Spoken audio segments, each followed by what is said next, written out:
Okay.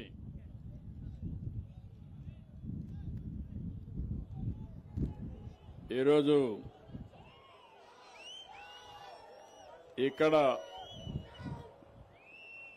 నేను ఇక్కడికి వచ్చినప్పుడు నాకు ఘన స్వాగతం పలికిన సోదరి సోదరులందరికీ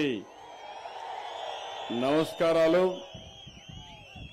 ముఖ్యంగా ఇక్కడ హ్యాపీ బర్త్డే చెప్పిన మీ అందరికీ కూడా అభినందనలు. ఈరోజు నేను బర్త్డే రోజు మీ ఊరికి వచ్చానంటే దీని ప్రాముఖ్యత మీరందరూ అర్థం చేసుకుంటారని చెప్పి నేను ఆశిస్తున్నా. ఇక్కడ అభ్యర్థి నగేష్ కుమార్ గారు ఒక మంచి అభ్యర్థి, బీజేపీ అభ్యర్థి. ఆయన్ని గెలిపించమని కోరడానికి వచ్చాను. ఇంకో పక్క ఓసూరు క్యాండిడేట్ బాలకృష్ణారెడ్డి మాజీ మంత్రి, ఇద్దరిని గెలిపించమని కోరడానికి వచ్చాను. ఇక్కడికి వచ్చినప్పుడు నాతో కూడా మా మంత్రివర్గ సభ్యులైనటువంటి కె రామ్మోహన్ నాయుడు గారు, సివిల్ ఏవియేషన్ మంత్రి గారు, ఇంకొక పక్కన కేంద్ర మంత్రి పెంబసాని చంద్రశేఖర్ గారు, వీరే కాకుండా కర్ణాటక నుంచి అపోజిషన్ లీడర్ బీజేపీ అశోకన్ గారు, ఎక్స్ ఎంపీ నరసింహం గారు, ఎక్స్ ఎంపీ రామలింగం గారు, జిల్లా పార్టీ అధ్యక్షుడు బీజేపీ నారాయణ గారు, అమర ప్రశాంత్ రెడ్డి గారు,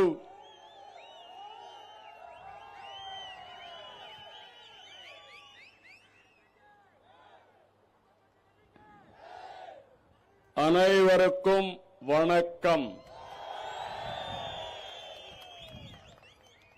என் அன்பான தமிழ்நாடு மக்களே, உங்களுடன் என் பிறந்த நாளில் இங்கே இருப்பது ரொம்பவே சந்தோஷ். மாற்றத்தை கொண்டு பெற வேண்டும் என்ற ஆர்வம் உங்களிடம் தெரிகிறது. கவலை படாதீங்க. இன்னும் 15th డేస్ மட்டும்தான். ఈనాడు ఇక్కడ రావడం, మీ అభిమానం చూస్తా ఉంటే ఆంధ్రప్రదేశ్ లో లేని అభిమానం ఈరోజు తమిళనాడులో నేను చూస్తున్నాను. అయితే తమిళనాడు అంటేనే మనం గుర్తుపెట్టుకోవాల్సింది ద్రవిడ సంస్కృతికి మూలం. పల్లవ, చేర, చోళ, పాండ్య వంటి రాజవంశాలు పాలించిన గొప్ప చరిత్ర కల నేలది. ఇక్కడ ఆచారాలు, అలవాట్లు అందరికీ ప్రత్యేకం. తమిళం అంటేనే అత్యంత ప్రాచీన భాష. మీ అభిమానం ప్రపంచంలో ఏ భాషలో కూడా లేదు. ఇక్కడ తెలుగు వాళ్ళు కూడా తమిళ్లోనే మాట్లాడతారు. అది విశిష్టత. అందుకని స్వాతంత్రం వచ్చిన తర్వాత అంత మునుపు కూడా బాగా అభివృద్ధి అయిన ప్రాంతం తమిళనాడు. మనందరికీ ఒకప్పుడు రాజధాని మెడ్రాస్ ప్రెసిడెన్సీ, అంటే మద్రాసు కేంద్రంగానే ఆ రోజు పనిచేశాం. ఆ తర్వాత పొట్టి శ్రీరాములు గారి ఉద్యమంతో భాషా ప్రయుక్త రాష్ట్రాలు ప్రారంభమై ఆంధ్రప్రదేశ్ వచ్చింది, కర్ణాటక వచ్చింది, కేరళ వచ్చింది, గుజరాత్ ఇలాంటి రాష్ట్రాలు వచ్చాయి. ఎన్నో పరిశ్రమలు, వాణిజ్యానికి తమిళ గడ్డ పేరుగాంచింది. తమిళ ప్రజలంటే క్రమశిక్షణ, పట్టుదల, కష్టపడే మనస్తత్వం, తెలివితేటలు. ఇదే తమిళ సోదరుల సక్సెస్ సీక్రెట్. ఏ రంగంలో అయినా రాణించే శక్తి తమిళులకుంది. ఇది మనస్ఫూర్తిగా అభినందనలు, ధన్యవాదాలు. అనేక నాగరికతలు తమిళనాడు ఒకటి. అత్యంత ప్రాచీన నాగరికత. ఎన్నో సాంస్కృతిక దాడులు జరిగిన యుద్ధాలను తట్టుకుని నిలిచింది. ఎంతో మంది పుణ్యాత్ములు ప్రముఖులు ఈ తమిళనాడులో జన్మించారు. కన్నగి, తిరువళ్ళవార్, కంబన్, సుబ్రహ్మణ్య భారతి, సివి రామన్, సర్వేపల్లి రాధాకృష్ణన్, శ్రీనివాస రామానుజన్, అబ్దుల్ కలాం. నేనే ఆయన ఆ రోజు దేశ అధ్యక్షులుగా ఎంపిక అవ్వడంలో నేను కూడా కృషి చేశాను. అదే మాదిరిగా స్వామినాథన్, ఇలాంటి మహానుభావులు ఇక్కడి నుంచే వచ్చారు. ఇక్కడుండే ప్రాచీన ఆలయాలు ఎక్కడా లేవు, సాంస్కృతిక ప్రదేశాలు ఎక్కడా లేవు, పర్యాటక కేంద్రాలు కూడా ఇక్కడే ఎక్కువ ఉన్నాయి. తంజావూర్, తిరుచిరాపల్లి, చిదంబరం, మదురై, కంచి, రామేశ్వరం, ఇక్కడికి రాని భక్తులు ఎక్కడా దేశంలో లేరు. ఎక్కడన్నా దేవాలయాలు సందర్శించాలంటే తమిళనాడులోనే ప్రాచీన దేవాలయాలు ఉన్నాయి. అరుణాచల శివుణ్ణి చూచేందుకు ఏపీ మొత్తం వస్తుంది. అదే సమయంలో తిరుపతి దగ్గరికి మొత్తం తమిళనాడు నుంచి పెద్ద ఎత్తున వెంకటేశ్వర స్వామికి మీరందరూ కూడా వచ్చే పరిస్థితికి వచ్చారు. మనమందరం కూడా తమిళ్, తెలుగు, కన్నడ, మలయాళం, మన భాష ఏదైనా మనమందరం దౌడిలం. మీరు ఈ విషయం గుర్తుపెట్టుకోవాలి. అందుకే మన నాయకుడు నందమూరి తారక రామారావు గారు 40 సంవత్సరాల కంటే ముందు ద్రవిడ భాషలన్నీ ఒక దగ్గరికి రావాలని ఆ రోజు మీరు చూస్తే ద్రవిడ యూనివర్సిటీ పెట్టారు. అది కూడా నేను 40 ఏళ్లుగా ఎమ్మెల్యేగా ఉన్నాను కుప్పం నుంచి.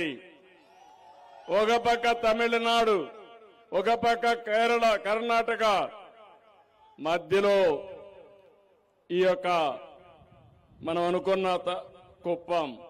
ఇప్పుడే మా మిత్రులు ఇక్కడ మా పవన్ కళ్యాణ్ గారి అభిమానులు, అనుమాయులు ఉన్నారు. మొన్నే మీరు ఆంధ్రప్రదేశ్ లో చూశారు. ఆంధ్రప్రదేశ్ రాష్ట్రాన్ని కాపాడుకోవడానికి నేను జనసేన అధినేత పవన్ కళ్యాణ్, ప్రధానమంత్రి నరేంద్ర మోడీ గారు కలిసి ఎన్డీఏ తరపున ముందుకు పోయాం. తమ్ముళ్ళు మీరు గుర్తుపెట్టుకోవాలి, 94% సీట్లు గెలిపించారు. చరిత్రలో ఎప్పుడూ రాని గెలుపు. దానికి కారణం డబుల్ ఇంజిన్ సర్కారు కావాలనుకొని ఓట్లేశారు. అందుకే ఈరోజు చూస్తే ఇక్కడ కూడా మీ మూడు చూస్తున్నాను. నేను తమిళనాడుకు వస్తే నేను కుప్పంలోనో లేకుంటే విజయవాడలో ఉన్నానా అనే అనుమానం వచ్చే పరిస్థితి వచ్చింది. కానీ ఒక విషయం మీరు గుర్తుపెట్టుకోవాలి, ఎన్టీఆర్ సినిమా జీవితాన్ని ప్రారంభించింది చెన్నై నుంచి. ఒక మహానటుడిగా ఎదిగారు. అక్కడి నుంచి ఆంధ్రప్రదేశ్ ముఖ్యమంత్రిగా ఒక మహానాయకుడు అయ్యారు. మీరందరూ గుర్తుపెట్టుకోవాలి, మొట్టమొదటిసారిగా తమిళనాడు రుణం తీర్చుకోవాలని ఎంజీఆర్ తో కలిసి తెలుగు గంగ నీళ్లు చెన్నైకి ఇచ్చిన ఘనత ఎన్టీ రామారావు గారిది. అలాంటి అనుబంధం ఉంది. నాకు కూడా మీరు గుర్తుపెట్టుకోవాల్సింది చిత్తూరు, తిరుపతి జిల్లా. నేను ఇక్కడి నుంచే వచ్చా.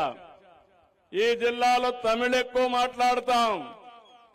ఇక్కడ మీరెట్టే తెలుగు మాట్లాడతారో అక్కడ తమిళ మాట్లాడే పరిస్థితిలో ఉంటారు.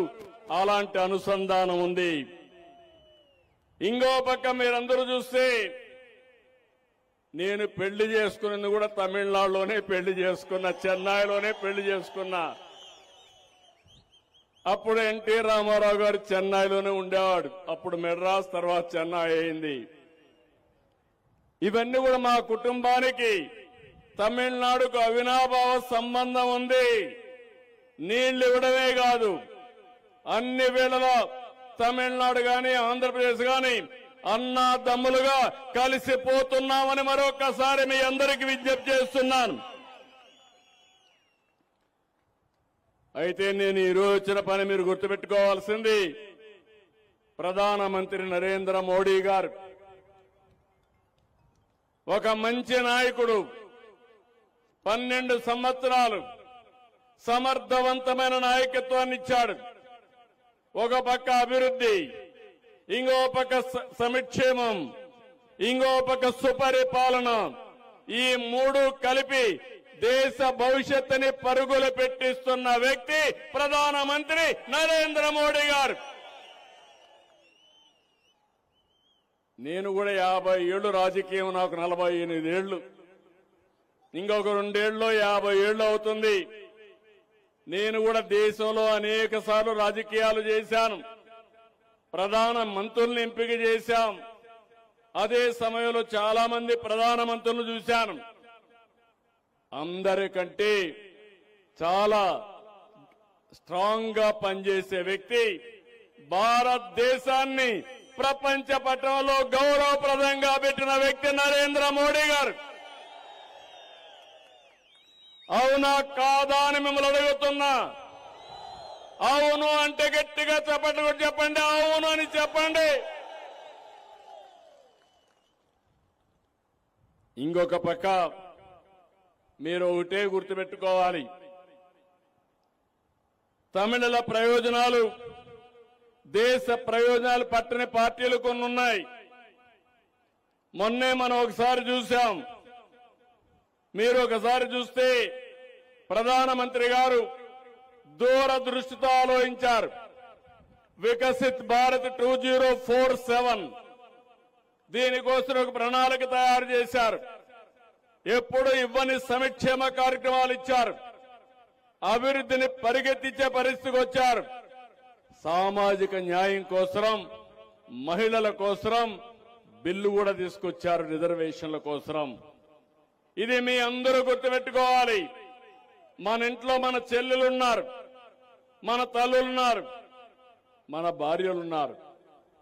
అలాంటి సందర్భంలో ప్రధానమంత్రి గారు ఆలోచించింది, సమాజంలో సముచితమైన గౌరవం ఆడబిడ్డలకు ఇవ్వాలి, 33% రిజర్వేషన్లు పెట్టాలని ఆలోచించిన వ్యక్తి మోడీ గారు. మొన్న జరిగిన డ్రామా మీరు చూశారు. కాంగ్రెస్ పార్టీ ఆ బిల్లును వ్యతిరేకించింది. ఇంకో పక్క డిఎంకే పార్టీ ఇది తమిళనాడు, ఢిల్లీ పైన విజయమని విర్రవీగుతున్నారు. నేను అడుగుతున్నా, ఏమి సాధించారని అడుగుతున్నాను. నేను ఒక సీనియర్ లీడర్ గా అడుగుతున్నా. ప్రధానమంత్రి గారు చెప్పింది, ఏ రాష్ట్రానికి ఆ రాష్ట్రం 50% సీట్లు పెంచుతామని. ఆంధ్రప్రదేశ్ లో 25 ఉన్నాయి, ఇంకొక 13 పెరుగుతాయి, 38 అవుతాయి. తమిళనాడులో 39 ఉన్నాయి, 20 పెరుగుతాయి, 59 అవుతాయి. యూపీలో 80 ఉంటే 40 పెరిగి 120 అవుతాయి. దీంట్లో తప్పేమైనా ఉందా తమ్ముళ్ళు, ఆడబిడ్డలు? మీరే చెప్పండి. అందులో 33% ఆడబిడ్డలకు సీట్లు ఇస్తామని చెప్పారు. ఎన్నో సంవత్సరాలుగా 1996లో నేను యునైటెడ్ ఫ్రంట్ కన్వీనర్ని, దేవేగౌడ గారు ప్రధానమంత్రి.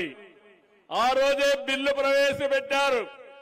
దానికి అడ్డుపడింది కాంగ్రెస్ పార్టీ.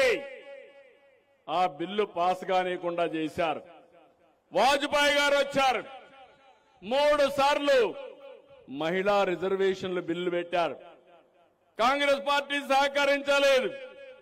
2009-10లో ఆ రోజు కాంగ్రెస్ బిల్లు తీసుకొచ్చారు. రాజ్యసభలో బిల్లు పాస్ చేశారు, లోకసభలో బిల్లు పాస్ చేయలేదు. ఎందుకు పాస్ చేయలేదో మీరే చెప్పమని డిమాండ్ చేస్తున్నాను. ఈ రోజు ప్రధానమంత్రి గారు ఒక మాట చెప్పారు, నాకొక్కరికే క్రెడిట్ అవసరం లేదు, మీరు కూడా తీసుకోండి, అవసరమైతే మీ ఫోటోలు కూడా వేసి మీరు సహకరించారని పబ్లిసిటీ ఇస్తారని ప్రధానమంత్రి గారే చెప్పారు. ఏమొచ్చిందని నేను అడుగుతున్నా, ఏమి సాధించారని అడుగుతున్నా. ఇప్పుడు వీళ్ళు చెప్పేది, ఆ రోజు వాజ్పేయి గారు 2001లో దక్షిణ భారతదేశంలో జనాభా తగ్గుతా ఉంది, జనాభా దామాషా ప్రకారం రిజర్వేషన్లు పెడితే దక్షిణ భారతదేశం నష్టపోతుంది. 1971 జనాభా ప్రకారం రిజర్వేషన్లు పెట్టారు. ఏ రాష్ట్రానికి సీట్లు తగ్గలేదు. 25 ఏళ్లు ఆ రాష్ట్రంలో సీట్లన్నీ అడ్జస్ట్ చేశారు పాపులేషన్ ప్రకారం. కానీ ఈ రోజు మీరు చూస్తే అలాంటి కార్యక్రమాన్ని మళ్లీ ఎక్స్టెండ్ చేయడానికి, పొడిగించడానికి ప్రధానమంత్రి నరేంద్ర మోడీ గారు ముందు తీసుకొస్తే దాన్ని అపోజ్ చేశారు. మేము జయించామంటున్నారు, ప్రధానమంత్రి గారిని ఓడించామంటున్నారు. మీరు ఓడించింది ప్రధానమంత్రి కాదు, దేశాన్ని ఓడించారు. మా ఆడబిడ్డలకు ద్రోహం చేశారు. తప్పకుండా దీనికి మీకు శిక్ష పడుతుంది. ఆ విషయం గుర్తుపెట్టుకోమని కోరుతున్నా. నేను ఒకే ఒక విషయం మిమ్మల్ని కోరుతున్నాను. ఆంధ్రప్రదేశ్ లో మీరు చూశారు, డబల్ ఇంజన్ సర్కార్, చాలా ముందుకు పోతున్నాం. తమిళనాడుకు మళ్లీ పూర్వ వైభవం రావాలంటే డబల్ ఇంజన్ సర్కార్ అవసరమా లేదా అని అడుగుతున్నా. అవసరం అంటే గట్టిగా చెప్పండి. 22 నెలలు విధ్వంసం నుంచి వికాసం వైపు ముందుకు పోతున్నాం. నేను మా మిత్రుడు పవన్ కళ్యాణ్ గారు ముందుకొస్తే కేంద్రం పూర్తిగా సహకరించారు. అమరావతి బ్రహ్మాండమైన రాజధానిగా తయారు చేస్తాం. పోలవరం పూర్తి అవుతుంది. నదుల అనుసంధానం జరుగుతుంది. భగవంతుడు కరుణిస్తే ఆంధ్రప్రదేశ్ నదుల అనుసంధానం జరిగితే నేరుగా మీకు తెలుగు గంగ పూండి వరకే కాదు, కావేరి వరకు నీళ్లు తీసుకుపోయే అవకాశం వస్తుంది. ఇది జరగాలంటే కేంద్రంలో నరేంద్ర మోడీ ఉండాలి. గంగా కావేరి అనుసంధానం కావాలి. దానికంటే ముందు గోదావరి, కృష్ణ, అవసరమైతే కావేరికి నీళ్లిచ్చి ఎక్కడ కూడా నీటి యుద్ధాలు లేకుండా సామరస్యంతో ముందుకు పోవాల్సిన అవసరం ఉందని చెప్పి నేను మీకు తెలియజేస్తున్నా. జాతి ఒకటి, భారతదేశం. అందుకే నేను మిమ్మల్ని అందరినీ కోరుతున్నా, తమిళులు గాని, తెలుగు వారు గాని, కన్నడ గాని అందరూ సమైక్యంగా ముందుకు పోవాల్సిన అవసరం ఉంది.